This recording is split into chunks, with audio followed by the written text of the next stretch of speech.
এবং সেই রকম সাহাবা। তো সঙ্গে সঙ্গে রক্ত আরো গরম হয়ে গেল। উনি কিন্তু নবীজি সাল্লাল্লাহু আলাইহি সাল্লামের রাস্তা সেখান থেকে ছেড়ে দিয়ে অন্য রাস্তায় নিজের বোন বোনাইয়ের রাস্তার দিকে রওনা হয়ে গেছে। দরজার সামনে কড়া খটখট খটখট করে শব্দ করতে লেগেছে। হযরত ওমর ফারুক রাদিয়াল্লাহু তাআলা তিনি দরজার কড়া নেড়েছেন। নিজের বোন ফাতিমা ওমর ফারুক রাদিয়াল্লাহু তাআলা আনহুমের শব্দ শোনার সাথে সাথে ভিতরে একজন সাহাবা রাদিয়াল্লাহু তাআলা আনহুম তিনি কোরআন শেখাচ্ছিলেন নিজের ওমর ফারুকের বোন বোনাইকে। কোরআনের শব্দ গুনগুন শব্দ বন্ধ করে দিলেন। ওই সাহাবাকে এক জায়গায় গোপন জায়গায় লুকিয়ে রাখলেন এবং নিজের বোন দরজার কড়া খুলে দিয়েছেন। যে না খুলেছেন, খোলার সাথে সাথে নিজের বোনকে এবং বোনাইকে তরবারি বা তলোয়ারের যে উল্টো পিঠ রয়েছে আঘাত করতে শুরু করেছেন। ওমর ফারুক রাদিয়াল্লাহু তাআলা আনহু বলেন, কিসের জন্য তোরা আমাদের নিজের বাপ দাদার ধর্ম ত্যাগ করেছিস? তোদেরকে আজকে মারতে মারতে শেষ করে দেব। নিজের বোনকে মারতে যায় বোনাই আটকায়, বোনাইকে মারতে যায় বোন আটকায়। এরকম অবস্থায় অবশেষে ওমর ফারুক রাদিয়াল্লাহু তাআলা আনহুমের বোন তিনি বলে উঠলেন, ওহে আমার ভাই, আপনার শরীরের মধ্যে যে রক্ত রয়েছে আমার শরীরের মধ্যে সেই মাপের রক্ত রয়েছে। অতএব আপনার দিমাগ যদি ওই রকম গরম হয়, আমি আমার ওই আব্বা ওই আল্লাহর কসম করে বলছি, ওই মহান রব্বুল আলামিনের কসম করে বলছি, আমার নিজের জান থাকতে কখনো আমি আমার নিজের ঈমানকে বিনষ্ট করব না। একটু জোরে বলা যাবে না সুবহানাল্লাহ? ওহে আমার ভাইয়েরা, আমার সোনার লালেরা, আল্লাহ রাব্বুল আলামিনের প্রতি কেউ যদি ভরসা করে, সদা সর্বদাই যদি তাওয়াক্কুল করে, যদি সব সময় আল্লাহ পাকের প্রতি ভরসা রাখে, তাহলে সেই বান্দা বা সেই বান্দি কখনো পথভ্রষ্ট হয়ে যাবে না। কি গো ভাই, পথভ্রষ্ট হয়ে যাবে? কখনো হয়ে যেতে পারে না। আল্লাহ শুধুমাত্র একটা জিনিস ভয় রাখতে হবে অন্তরে। কার? একটু আওয়াজ দিয়ে বলেন, কার? আল্লাহ। অতএব আল্লাহর ভয় যদি অন্তরে থাকে, খোদার কসম খোদার কসম খোদার কসম সেই বান্দা পথভ্রষ্ট হতে পারে? বলেন বলেন, পারে না। যাদের হৃদয়ে আছে আল্লাহর ভয়, তারা কভু পথ ভুলে যায় না। আল্লাহর প্রেম ছাড়া এই দুনিয়ায় কারো কাছে কোনো কিছু চায় না। যাদের হৃদয়ে আছে আল্লাহর ভয়, তারা কভু পথ ভুলে যায় না। আল্লাহর প্রেম ছাড়া এই দুনিয়ায় কারো কাছে কোনো কিছু চায় না। রাতের ধারে তারা সিজদাতে রয়, দু চোখের অশ্রুতে নদী যেন বয়। রাতের ধারে যারা সিজদাতে রয়, দু চোখের অশ্রুতে নদী যেন বয়। ছলনার হাতছানি যত আসুক, ছলনার হাতছানি যত আসুক, পেছনে ফিরেও সে তাকায় না। যাদের হৃদয়ে আছে আল্লাহর ভয়, তারা কভু পথ ভুলে যায় না। আল্লাহর প্রেম ছাড়া এই দুনিয়ায় কারো কাছে কোনো কিছু চায় না। নারে তাকবীর! প্রিয় সম্মানিত বাপজিরা, আমার সোনার লালেরা, ওমর ফারুক রাদিয়াল্লাহু তাআলা আনহুমের বোনকে আঘাত করা হলো। বোন বলছে, ভাই আপনি আমাকে মারতে মারতে মেরে ফেলুন না কেন, আমি ঈমান নিজের জীবন দিয়ে দিব তাতে স্বীকার, কিন্তু আমি আমার ঈমানকে নষ্ট করব না। ওমর ফারুক রাদিয়াল্লাহু তাআলা আনহুর অন্তর যতই শক্ত হোক না কেন, ওকে আমার ভাই একটা জিনিস এক্সাম্পল বোঝায় আপনাদেরকে। এঁটেল মাটি বোঝেন তো আপনারা নাকি? ওই যে শক্ত যে মাটিটা, ওই শক্ত মাটি যখন শুকিয়ে যায় বা এঁটেল মাটিতে কোনো কিছু গোঁজানো, খুঁটি পোতা বলেন বা ইবত পোতা বলেন, পুঁততে কিন্তু কষ্ট, কিন্তু সেই জিনিসটা যখন পোতা হয়ে যায় সেটা কিন্তু খুব স্ট্রেট ভাবে থাকে। আর বালি মাটিতে যেমন পোতা সহ সেরকম স্ট্রেট থাকেও না। ওমর ফারুক রাদিয়াল্লাহু তাআলা অন্তর কঠোর হলে কি হবে, যখন বলে গেল তা গলে গেল, তো সেই গলে গেল আল্লাহু আকবার। ইসলামের জন্য একজন বিশ্ব আল্লাহ গোটা অর্ধ জাহানের খলিফা উনি, একটু জোরে বলুন সুবহানাল্লাহ।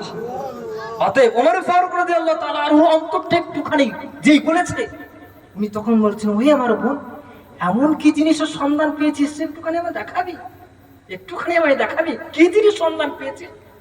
কোরআনের আয়াত, সূরা তাহার কয়েকটি আয়াত। ওমর ফারুক রাদিয়াল্লাহু তাআলা আনহুর বোন বললেন, ভাই আমি আপনার হাতে দিতে পারবো না, আপনার শরীর অপবিত্র রয়েছে। কেন অপবিত্র মানে এই নয় যে গোসল করতে হবে এরকমটা নয়, মানে আপনি ওযু করে আসেন, কারণ সচরাচর এখানে আপনাদের একটু হালকা দিমাগ ধরাই করতে হবে।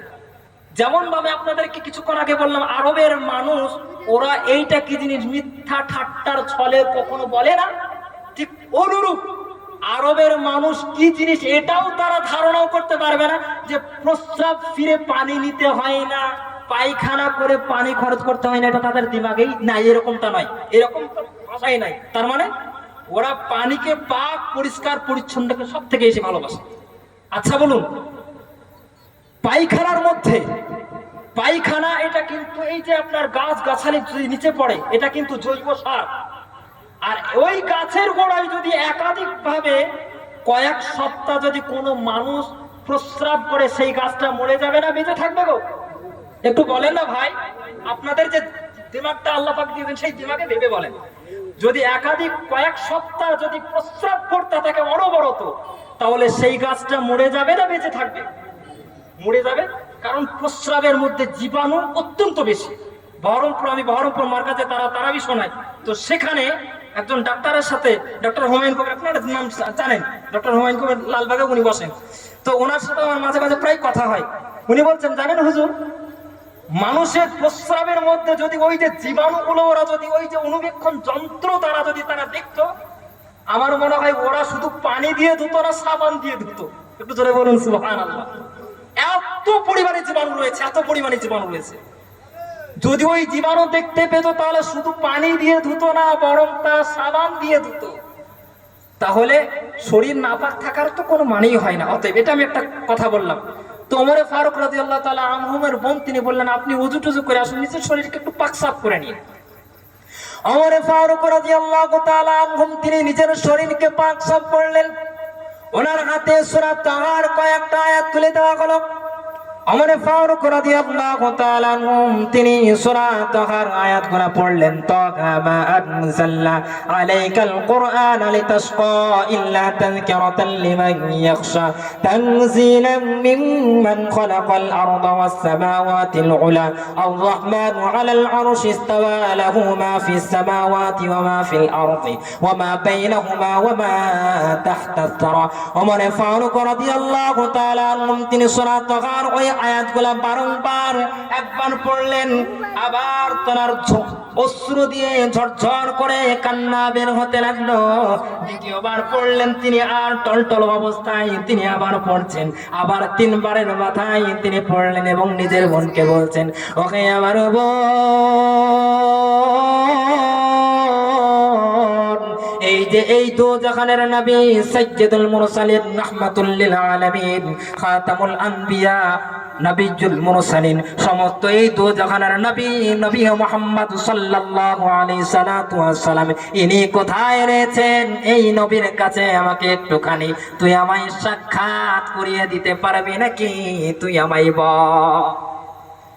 ওমর ফারুক রাদিয়াল্লাহু তাআলা আনহুর বোন-বোনাই তারা বুঝতে পারলেন ভাইয়ের অন্তর পরিবর্তন হয়ে গেছে। পরিবর্তন করিয়ে দিতে পারেন একজন, তিনি কে গো? আল্লাহ ছাড়া এই গোটা দুনিয়ার মানুষ কেউ পরিবর্তন করাতে পারবে কি গো ভাই? কারো সাধ্য আছে? কারোর পক্ষে কেউ পারবে কি? কখনো কেউ পারবে না। আল্লাহ রাব্বুল আলামিন তিনি ওমর ফারুক রাদিয়াল্লাহু তাআলা আনহুর অন্তরকে পরিবর্তন করে দিয়েছেন।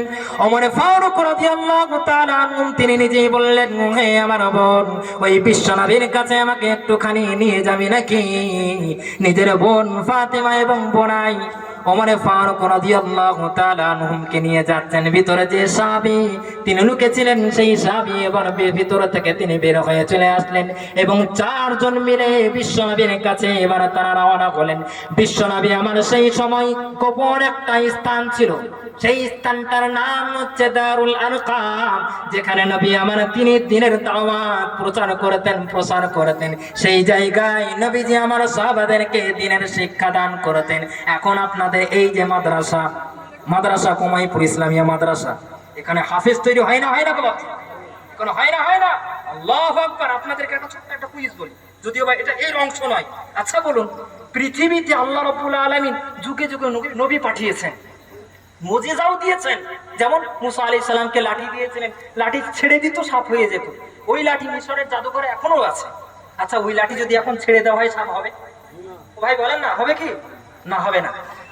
মুসা আলাইহিস সালাতু ওয়াস সালাম, দাউদ আলাইহিস সালাতু ওয়াস সালামের একটা মুজিজা ছিল, সেই মুজিজার যে জিনিসটা সেটাও আছে। সুলাইমান আলাইহিস সালামের আংটি